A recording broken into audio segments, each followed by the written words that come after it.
अस्सलामु अलैकुम वरहमतुल्लाहि वबरकातुहू। अल्हम्दुलिल्लाहि रब्बिल आलमीन वस्सलातु वस्सलामु अला सय्यिदिल मुरसलीन अम्मा बाद फ़अऊज़ु बिल्लाहि मिनश शैतानिर रजीम बिस्मिल्लाहिर रहमानिर रहीम। Welcome to Darul Madina online classes. Dear students, today we will learn the exercise 1.2 question number 1 and 2 of 8th class mathematics. Today's SLO will be the union of sets and the intersection of sets. इस exercise में हम ये सीखेंगे कि sets का union कैसे लेते हैं और इंटरसेक्शन कैसे लेते हैं, जैसे कि आप पिछली क्लासेस में पढ़ते आए हैं। ठीक है, 6 में और 7 में भी आपने ये देखा है, डिस्कस किया है इसको। तो आगे बढ़ते हैं, देखते हैं कि सेट्स का यूनियन कैसे लेते हैं और इंटरसेक्शन कैसे लेते हैं। ओके, हम एक्सरसाइज 1.2 पे हैं। 1.2 के फर्स्ट क्वेश्चन की जानिब बढ़ते हैं, जिसमें हमें सेट दिए हुए हैं ए 1 से लेकर 10 तक, जिसमें नेचुरल नंबर्स हैं। बी में 7 से लेकर 12 तक नंबर्स दिए हुए हैं। हमारा जो फर्स्ट पार्ट है उसमें उसने यूनियन फाइंड करने का कहा है, वेरिफिकेशन करने का कहा है कि वेरीफाई करें कि A union B is equal to B union A है। हम फर्स्ट पार्ट की जानिब बढ़ेंगे। अब देखें, फर्स्ट पार्ट में फर्स्ट ऑफ ऑल हम तो इसका एक तो यूनियन लेना सीखेंगे और फिर ये भी वेरीफाई करेंगे क्या दोनों साइडें इक्वल आती हैं कि नहीं आती। ओके, तो फर्स्ट पार्ट को पहले हम यहाँ पे डिस्कस करेंगे कि फर्स्ट पार्ट में वो क्या हमें ये वेरीफाई करवाना चाह रहा है कि ये दोनों वेरीफाई होते भी हैं कि नहीं, इक्वल आते भी हैं कि नहीं। सबसे पहले ये आपका फर्स्ट पार्ट में हमने इसकी लेफ्ट हैंड साइड को डिस्कस किया है। ये लेफ्ट हैंड साइड, ये जो लेफ्ट हैंड साइड है आपके फर्स्ट पार्ट की, इसमें ए लिखें सेट। सबसे पहले ए, इस तरह ये वाला सेट ए लिखा हुआ है। ओके, देन यूनियन, ये यूनियन लिखा है तो यूनियन। ओके, बी लिखा है तो यहाँ पे बी, तो इक्वल टू की इस साइड पर ये हमने बी लिख दिया। ओके, अब ये ए यूनियन बी है। तो यूनियन क्या होता है? फर्स्ट ऑफ ऑल तो मैं आपको ये बताऊं बेटे, जो यूनियन होता है ना वो सिमिलर और नॉन सिमिलर, यानी कि एक जैसे और वो एलिमेंट्स जो एक जैसे नहीं है, दोनों ही, यानी कि ऑल एलिमेंट्स, दोनों सेट्स के सारे एलिमेंट सिमिलर हैं तो एक मरतबा लिखे जाएंगे, नॉन सिमिलर हैं तो वो भी एक मरतबा लिखे जाएंगे। जैसे कि 1 से लेकर 10 तक यहाँ पे नंबर हैं, इसमें यहाँ पे 7 8 9 10 ऑलरेडी प्रेजेंट है इस सेट में। तो हम इसके अंदर आने वाले मीन टू से 7 8 9 10 जो नंबर इसके अंदर आ रहे हैं उनको लिखेंगे एक मरतबा, क्योंकि वो दोनों में प्रेजेंट है, और जो दोनों में प्रेजेंट नहीं है उनको भी एक मरतबा ही लिखेंगे। ठीक है, डबल डबल किसी भी नंबर को आपने नहीं लिखना, रिपीट नहीं करना। सो ये यूनियन होगा सेट ए और सेट बी के, दोनों के आप एलिमेंट्स लिखेंगे कंबाइंड करके। 1 से लेकर यहाँ 10 तक थे तो इसके एलिमेंट आएंगे 1 2 3 4 5 6 7 8 9 10। ठीक है, 10 तक तो यहाँ पे आ गए क्योंकि सिमिलर या नॉन सिमिलर दोनों इसके अंदर आते हैं। अब 11 12 इसके अंदर नहीं है, लेकिन फिर भी ये लिखा जाएगा कि कोई यूनियन है। यूनियन में हम दोनों के सिमिलर और नॉन सिमिलर दोनों लेते हैं। ओके, ये हमने राइट साइड इसकी, लेफ्ट साइड इसकी सॉल्व कर ली। लेफ्ट साइड में आप देख रहे हैं कि आपके पास 1 से लेकर 12 तक ये एक इसका आंसर बन रहा है। अब चलते हैं इसकी राइट साइड की तरफ। राइट साइड में बी पहले लिखा हुआ है, union A, B union A. So आप बी को पहले लिखेंगे, बी सेट को यहाँ पे पहले लिख लिया, यूनियन यहाँ पे ए सेट को बाद में लिखा। ठीक है, बी, ये वाला बी था हमारा, यूनियन ये ए सेट बाद में लिखा। तो बी सेट और ए सेट का जब आप यूनियन लेंगे, बात फिर भी वही है कि बी और ए के सिमिलर और नॉन सिमिलर दोनों ही आएंगे, दोनों ही एलिमेंट आएंगे, यानी कि सिमिलर। इसमें भी 7 8 9 10 वही बात मैं उधर कर रहा था, इस सेट में और इस साइड में भी 7 8 9 10 दोनों हैं, तो 7 8 9 10 एक मरतबा लिखे जाएंगे।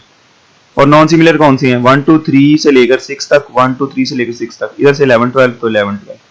ठीक है, यानी सिमिलर और नॉन सिमिलर दोनों ही लिखे जाएंगे यहाँ पे। तो हम देख रहे हैं लेफ्ट और राइट साइड दोनों में क्या आ गई है, सेम।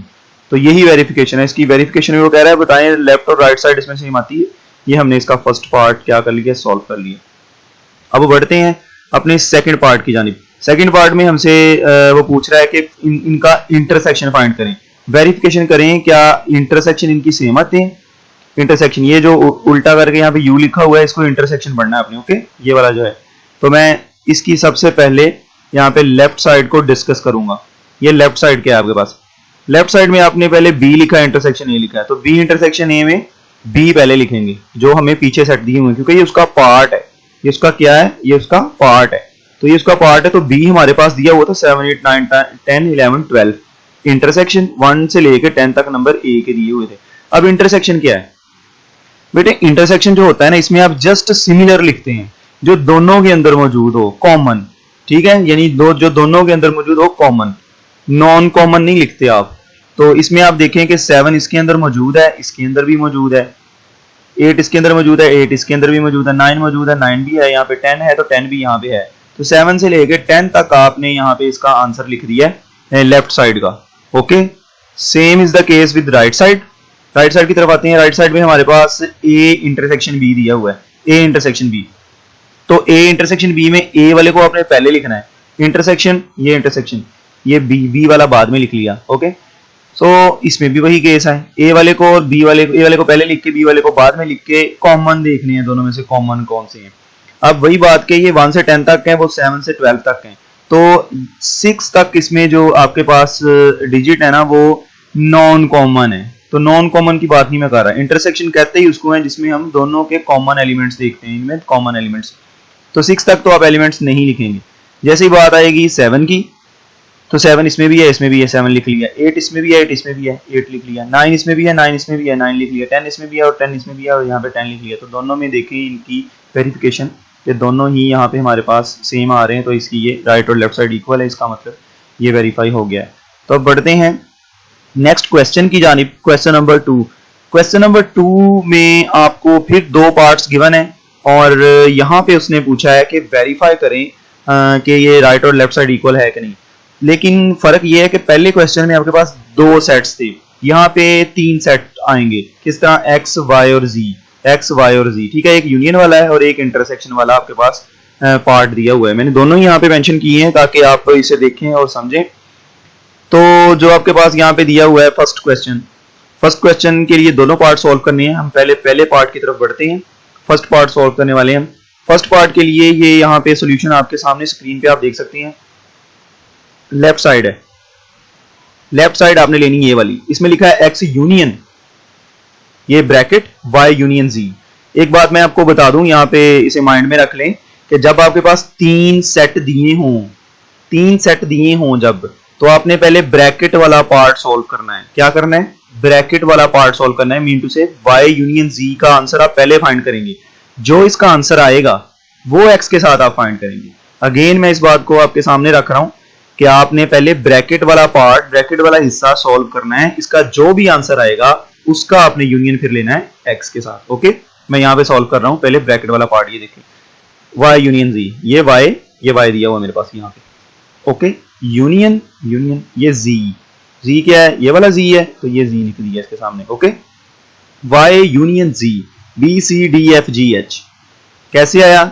दोनों के common and non common elements लेने हमने, क्योंकि यूनियन है ना, तो यूनियन में common non common, similar non similar, ठीक है। तो बी उसके अंदर नहीं है, इसके अंदर है, लेकिन लेंगे हम, ठीक है। जो 2 मरतबा दिया हुआ है, मीन टू से जो इसके अंदर भी है वो और उसके अंदर भी मौजूद है, उसको आप 1 मरतबा लिखेंगे। सी उसके अंदर था, इसके भी तो 1 मरतबा लिख लिया। डी नहीं है दोनों में, डी को भी 1 मरतबा, एफ दोनों में है, एफ को भी 1 मरतबा। जी इधर नहीं है, उधर है, लेकिन इसे लिखना है आपने। एच उधर है, इधर नहीं है, लेकिन एच को भी लिखेंगे। तो कॉमन एंड नॉन कॉमन दोनों ही आ जाएंगे वाई यूनियन जी तक। आगे बात करते हैं X union into Y union G की।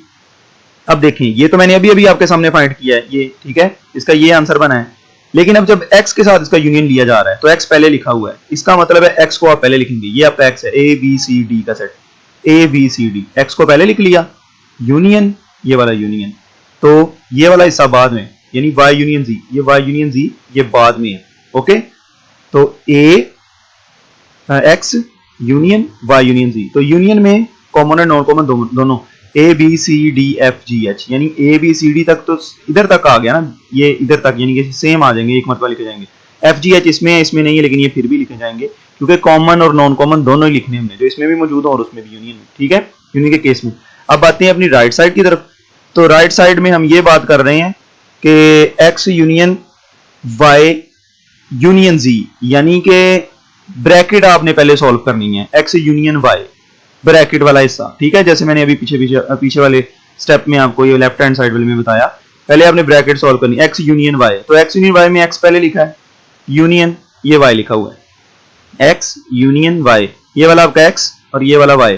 तो इसमें कॉमन और नॉन कॉमन दोनों, ए बी सी डी तक तो दोनों में मौजूद हैं, ठीक है, ये बी सी डी या बी डी सी, और एफ एफ दोनों में नॉन कॉमन था, लेकिन उसको भी इसके साथ ही इंक्लूड करेंगे, एक मरतबा ही लिखेंगे इनको, कॉमन और नॉन कॉमन को, ठीक है। देन आगे बढ़ते हैं। आगे ये जो ब्रैकेट वाला पोर्शन है इसका यूनियन आ रहा है जी के साथ, यानी इसका यूनियन लेंगे आप, ये वाला यूनियन इसके जी के साथ, ओके। तो इतने हिस्से का यूनियन लिया, इसका यूनियन इसके साथ, यानी ये हमारे पास क्या था, ये था एक्स यूनियन वाई, यानी एक्स यूनियन वाई का यूनियन लेना है हमने जी के साथ। तो इसका जब आप इसके साथ यूनियन लेंगे कॉमन और नॉन कॉमन दोनों आएंगे। ए बी सी डी तक तो कह लें कि हमारे पास इसमें सिर्फ सी ही कॉमन, सी कॉमन है, एफ कॉमन है, और बस ये दोनों कॉमन है, इसको दोनों को एक मरतबा लिख लिया, बाकी जो नॉन कॉमन थे वो भी एक मरतबा ही सारे लिख लिए, ठीक है। कॉमन और नॉन कॉमन दोनों को एक एक मरतबा लिख लेना, ये आपने प्रैक्टिस करनी है, उससे फिर आपको पता चलेगा कि यूनियन और इंटरसेक्शन कैसे लिया जाता है। अभी तो खैर हमने इस क्वेश्चन के अंदर यूनियन को डिस्कस किया, तो राइट और लेफ्ट साइड को आप देख सकते हैं दोनों वेरीफाई हो चुकी हैं, दोनों साइड्स एक जैसी हैं। अब बढ़ते हैं अपने नेक्स्ट क्वेश्चन की जानिब। नेक्स्ट क्वेश्चन में आप देखें बी पार्ट में दोनों इंटरसेक्शन दिए हुए हैं, दोनों साइडों पे क्या दिए हुए हैं, इंटरसेक्शन। अब इस इंटरसेक्शन में आप देखें कि X intersection Y, X intersection into Y intersection G, okay. So वही बात कि आपने पहले ब्रैकेट वाला पोर्शन सोल्व करना है, यानी अगर मैं लेफ्ट हैंड साइड को पहले डिस्कस करूं तो Y intersection G, Y intersection of G, ठीक है, यानी ब्रैकेट वाला पोर्शन ले रहा हूं आपके सामने। तो ब्रैकेट वाले पोर्शन में बी डी सी एफ, यानी वाई जो मैंने पीछे अभी ये वाई सेट हमें दिया हुआ था, क्योंकि क्वेश्चन सेम है उसका पार्ट डिफरेंट है, तो वाई इंटरसेक्शन जी में आपको B D C F, Y पहले लिख लिया, intersection C F G H, ये जी बाद में लिख लिया, ठीक है। इंटरसेक्शन में मैंने आपको बताया था कि जो दोनों में कॉमन हो। अब जरा चेक करें, आपने पहले ब्रैकेट वाले को सॉल्व किया, ये वाला जो ब्रैकेट वाला पार्ट है वाई इंटरसेक्शन जी को, इसमें कॉमन क्या है दोनों में, सी कॉमन है, एफ कॉमन है, क्या इसके अलावा भी कोई चीज कॉमन है, नजर आ रही कोई, नो, ठीक है, सी कॉमन है, एफ कॉमन है, तो ये दोनों में क्या आ गया, कॉमन, ठीक है। अब इस ब्रैकेट वाले पोर्शन का आपने एक्स के साथ इंटरसेक्शन लेना है, इस पोर्शन का जब आप एक्स के साथ इंटरसेक्शन लेंगे तो एक्स पहले लिखेंगे, एक्स हमारे पास था ए बी सी डी का सेट, ओके, इंटरसेक्शन, और ये जो अभी अभी आपने फाइंड किया वाई इंटरसेक्शन जी, यानी ये वाला पोर्शन ये है ना, तो ये मैंने लिख दिया इंटरसेक्शन, ठीक है, यानी एक्स का इंटरसेक्शन आप ले रहे हैं वाई इंटरसेक्शन जी के साथ, एक्स का इंटरसेक्शन ले रहे हैं वाई इंटरसेक्शन जी की ये वैल्यू, ठीक है। अब देखें इन दोनों में कॉमन क्या है, क्योंकि इंटरसेक्शन ले रहे हैं, इंटरसेक्शन में हमने कॉमन देखना है दोनों में, तो कॉमन इन दोनों में हमारे पास सी है, तो ये हमने सी लिख दिया, ये हमारी लेफ्ट साइड आपके सामने ये सॉल्व हो गई, ठीक है। अब बढ़ते हैं राइट साइड की जानिब। राइट साइड में हमारे पास वही के ब्रैकेट वाले पोर्शन को पहले सॉल्व करना है, किसको सॉल्व करना है, ब्रैकेट वाले पोर्शन को आपने पहले सॉल्व करना है। तो ब्रैकेट वाले पोर्शन में एक्स इंटरसेक्शन वाई हमें पहले दिया हुआ है, एक्स इंटरसेक्शन वाई, यानी एक्स लिखा, ए बी सी डी हमने यहां पे लिख दिया, इंटरसेक्शन वाई क्या दिया था, वाई जो पीछे हमने क्वेश्चन नंबर 1 में देखा वो बी डी सी एफ, ठीक है, ये उसका पार्ट है, तो बी डी सी एफ यानी X intersection Y, X intersection Y, और इन दोनों में देखिए अब कॉमन क्या है, बी भी कॉमन है, सी भी कॉमन है, डी भी कॉमन है, तो ये दोनों में बी सी डी कॉमन है, तो हमने इसको एक मरतबा लिख लिया, ठीक है। अब देखें इस हिस्से का इंटरसेक्शन लिया गया है जी के साथ, ओके, तो इस हिस्से का आंसर क्या निकला है, बी सी डी निकला है इस हिस्से का आंसर, इस हिस्से का आंसर है बी सी डी। सो इंटरसेक्शन लेना है ना हमने, तो इस हिस्से का इंटरसेक्शन जी के साथ, अब ये हिस्सा इंटरसेक्शन जी की वैल्यू थी C F G H, okay, ये वाला हिस्सा ब्रैकेट वाला पोर्शन पहले लिखा, इंटरसेक्शन जी के साथ ये। तो अब देखें दोनों में कॉमन क्या है, क्या है दोनों में कॉमन, सी है, जस्ट सी।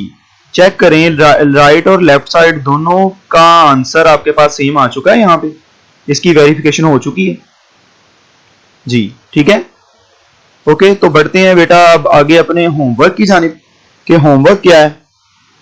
बेसिकली इन क्वेश्चंस में आपने सीखना क्या है, सबसे पहली चीज तो आपने इसमें यूनियन और इंटरसेक्शन सीखना है।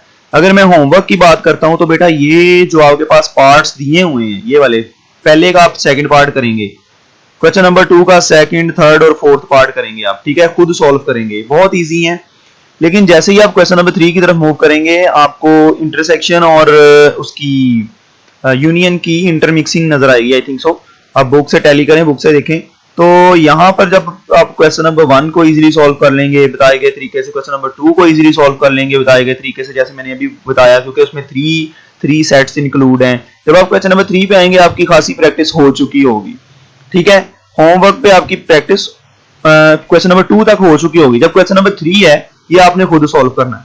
3 क्वेश्चन जो है इससे कह लें कि आपको खासी एक प्रैक्टिस हो जाएगी आपकी, जिससे आप नेक्स्ट क्वेश्चन नंबर 4 और 5 को समझने वाले बनेंगे, करने वाले बनेंगे, ठीक है बेटा। यहां तक आपने इसे अच्छे तरीके से सॉल्व करना है।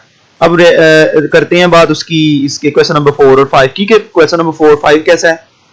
4 5 क्वेश्चन जो है ना हमारे पास वो 3 जैसा ही है, लेकिन जो 5 क्वेश्चन है स्पेसिफिकली उसमें डी मॉर्गन्स लॉ पढ़ेंगे आप। डी मॉर्गन्स लॉ जो है वो हम नेक्स्ट लेक्चर में इंशाल्लाह डिस्कस करेंगे कि डी मॉर्गन्स लॉ होता क्या है। तो डी मॉर्गन्स लॉ के लिए जरूरी है कि आपको क्वेश्चन नंबर 1 2 और 3 ये तीनों आने चाहिए, यानी 4 तक आपकी अच्छे तरीके से प्रैक्टिस हुई हो।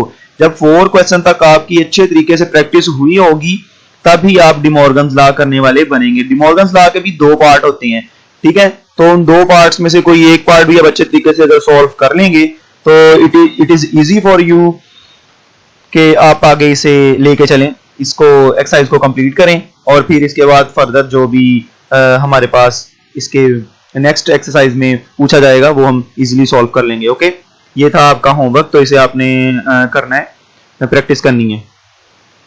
ओके देन, तो आई विश के आप घरों में पढ़ें, इसको अच्छे तरीके से लर्न करें। तो मेरी यही दुआ है कि अल्लाह पाक आपका हाफजा मजबूत करे और आपको आगे और भी सीखने की, समझने की और इसको ईमानदारी से करने की तौफीक दे। अल्लाह पाक आपका हामी नासिर हो। जज़ाकल्लाहु खैरा। अपना ख्याल रखिएगा। अल्लाह हाफिज़।